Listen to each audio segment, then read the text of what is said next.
So Pat, what would you tell a team up 15 in a finals game and you see the momentum starting to shift in a huddle? I'm not going to answer that question. I'm not in the huddle. I mean, it's always in those situations, when you're plus. I looked at the clock and I said there were 7 minutes. I think, everybody in the arena, felt good about where we were at that time, but that just always tells you that you don't know you're ever going to win a game until you win it. I don't care how much you're ahead or how much you're behind. Definitely it was a very disappointing ending that night. How concerned are you about what's going on right now with the labor talks, and how much does it influence what you think? I can't speak for that. I really can't, because I don't know if you say anything about it. He does lay down some heavy-duty fines.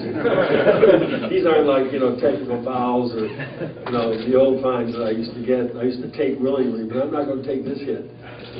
So, but I do think they're working hard at it. That's all I can say. Pat, were you tempted during the season to tinker a little bit? And I know you added Bibby and Dampier, but anything more? Were you tempted, or did you think because we aren't whole without Mike and Udonis, I have to get a look at this thing? What did you think? I think that's one thing, Chris, that you hit on. And I don't like to make excuses. We don't. You got to win with what you have. Not having Mike and Udonis really all season long really had an impact on the team in a lot of ways. Mostly in the rotations and guys that are some of the time in the rotation, some of the time out. But hypothetically, if you can go back and say that, like Dwayne, LeBron, and Chris, those two players could have played 80 games and would have had the normal hurts, but to really be injured, seriously injured like they were, I think really hurt us and hurt the continuity of where the team could have gone. So as far as tinkering with the team, I mean, we really didn't have much to tinker with or assets to tinker with at the trading deadline. So things will begin to change, and we'll find out what the rules are going to be, and then we'll go from there. But that I think more than anything else took away from the real continuity of how the coach could meld other guys into the team. And it was huge, and then you can see how important they were when both of them were healthy. Probably is one of the reasons why we made it to the finals. You mentioned Eric earlier. Have you guys discussed anything long term with his contract situation, and where do you stand with your year-to-year agreement with him? Everything is moving forward on the same basis. Mickey just took off on Saturday. I met with him before that. We didn't really talk about it, but definitely we're going to bring Eric back. From that standpoint, that's how I feel about it. As far as any kind of long-term situations, that has not been discussed. Pat, you went basically veteran to complement those guys, even Bibby Arroyo to start. I mean, is there any thought, after having seen that play out for a whole year, that athleticism, you might even want to add more athleticism just to create the dynamic, maybe be the most athletic team in the league or what have you? Any thought to sort of changing that up? I think Dallas was older than we were, weren't they? Yeah. I think Dallas was actually older than we were, and the most athletic team probably that we played, Chicago. But yes, you do want to marry experience with athleticism, and we will continually try to find one or two young players who will provide the energy and athleticism and talent necessary, to sort of help, your key players who have to play a lot of minutes. So yeah, we will look to upgrade in that area with younger players and hope to find, the Joel Anthonys of the world and Udonis's, the Bruce Bowmans, all of those guys. We have a couple, that we're excited about. We see how they pan out, but I don't think you win championships with young, athletic players, that don't have experience. And I think we've learned over the years that building with young players is very frustrating.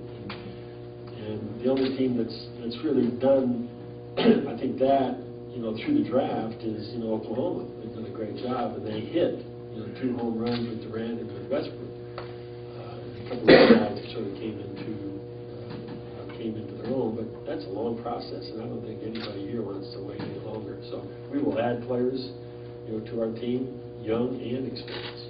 I think Chris had a lot of great moments this year. He also had some times where he expressed kind of frustration just with getting comfortable. What do you want to see from him this offseason, and what was your assessment of Chris's season? I thought he was the perfect player for us all year, but he's, it's like he was judged, as was LeBron, as was Dwayne, as was the three.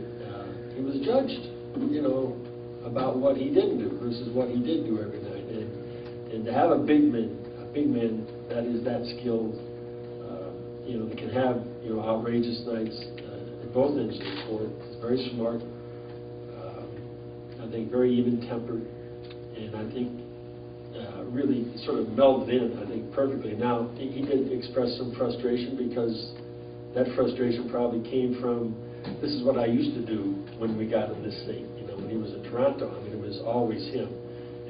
And during the course of any game, whether LeBron is sitting next to you or Dwayne sitting next to you, he remembers that and wanted to go back to those old habits of give me the ball and we dominate and I'll win this game. And so we got through all of that stuff. And he's going to work hard on his body. He's going to continue to work on his body. He wants to get a little bit bigger, I think, get in the weight room.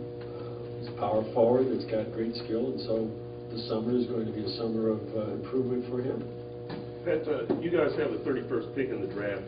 How much value is there in a second-round pick? And, I mean, the second-round picks on your roster, the undrafted free agents. Are you better off with the second-round pick? Does it have much value? The undrafted free agent better? I think Chet, when Chet speaks to the draft, he will give you a better idea about that. I mean, over the last couple of weeks in studying the players, in talking to somebody the other day, they said, I'd rather have 31 than 20. And for whatever reason, he said it, but not knowing what the rules are going to be, obviously, but having the first pick in the second round and not having to be encumbered by, a guaranteed contract into a slot, that there's value there. So there are some very good players that we think, that are going to be there, that we're going to draft. And my take on it is that we're going to pick 31. I'm not so sure we're going to be, spending $3 million per transaction to move up to 20 when nobody wants 20. 21 or 22. So there's a lot of movement at the top of the draft. There's a lot of discussion about movement at the top of the draft. And I think teams are, at least my opinion, that teams are taking some of these lottery picks and money and turning them into veteran players, plus get another pick out of it. So I think they have seen what some teams have done in improving their team. They've done it with veterans, not just young players. There was sort of a silly story that came out of New York that you told teams you're not going to trade a big three as if you were ever going to trade one of the big three. Was there ever a point during the season, between the 9 and 8 and rough start, where you might have said to yourself, but just in general, that depth of talent might be superior to three greatness, or was this from the get-go from last July, I am writing this out for a year, for 2 years, for 4 years, for whatever? I never really thought about that at all. And what I'd like the big three to become are just players. Really, get rid of the big three. Players. Because there's 15 strong here. I'm going to go back to my old, maximum. But there was never any thought, never any discussion of moving any of those guys. And we're blessed to have them. I hope that we can have them here for a long time, and they can all retire here. So, but there was no discussion about that at all.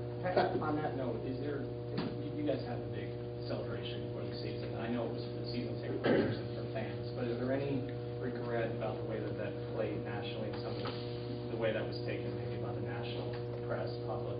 I was trying to give Tim an analogy about that. The day that somebody asked my daughter, to marry him, she's going to have a bachelorette party. I hope it's not in Vegas. Those guys from Hangover. But, so you always have a pre-celebration to the celebration, right? And so, listen, we were so geeked about Dwayne and Chris is the party was planned for those two guys a couple of days before. Can you imagine when LeBron said, "I'm coming"? So, did we make mistakes along the way? Yes, probably. Probably put more pressure on them. Would they like to take back some of the words over the course of the season? Yes, but we can't. We don't have any regrets over it. We're going to leave that behind us. And but there were things we would probably, if we had a chance to really think about it and do it over again, may have done it a little bit differently. But that really was for our fans, and it got wonderfully out of hand. And how everybody covered it, they used it as as an albatross, across our back. Pat, along those lines, Chris said a lot of his frustration came from, he thought it was going to be a little bit easier. Maybe he thought in his mind it was going to be easier when they came together. Did you guys have any idea that it would be as tough, that you get such a, it would get... Well, I think he knows now that it is not easy to win a championship. It's the hardest thing you're ever going to do, and there's a lot of disappointment. When you're going through it, when you actually go through it with a team that is expected to win, or you think can win, you always think the worst is going to happen to you. Against Philly, against Boston, against Chicago, against Dallas. And then finally one day you break through and you win one. So, but there was deep pain, deep disappointment on the part of all of our guys who felt when you get beat in the first round or the second round of the playoffs, sometimes going in, that's about what you have. And then, the next day or 2 days later, you have your exit meetings and everybody feels pretty good about themselves because now they think they can grow and get better. But when you go to the finals and lose in the finals, that is where the winning and misery separates itself, truly separates itself. So, and I think they'll remember that pain, that this is not easy, and this is going to be hard. And do the things that you have to do to make sure you complete games and finish a series. I have some quantifying reports which hit your desk in the coming days, but there have been articles here and there about the impact on the business of basketball of this team, not just here, but all over the NBA, all over the world. Have you been able to kind of put your thumb on that and recognize how that explosion has impacted this team, and then how it will affect things going forward? That's not my part of the business, but there was, and I think you guys can probably speak to this better than I can, there was a tremendous amount of interest, in the NBA, in basketball, in basically what we did and what other teams wanted to do. The excitement of younger franchises that all of a sudden, came out of what people thought was nowhere, like Memphis, in Oklahoma, and become very, very competitive. From that standpoint, this is a banner year in the NBA and globally and worldwide. Television ratings, season tickets, and sponsorships. The business is flourishing. So I think we had somewhat of a flashpoint in that because it did create a lot of interest on both sides of the spectrum, good and bad, but it created interest. And I think it created also that groundswell, ripple effect throughout the league. So don't want to stop it now.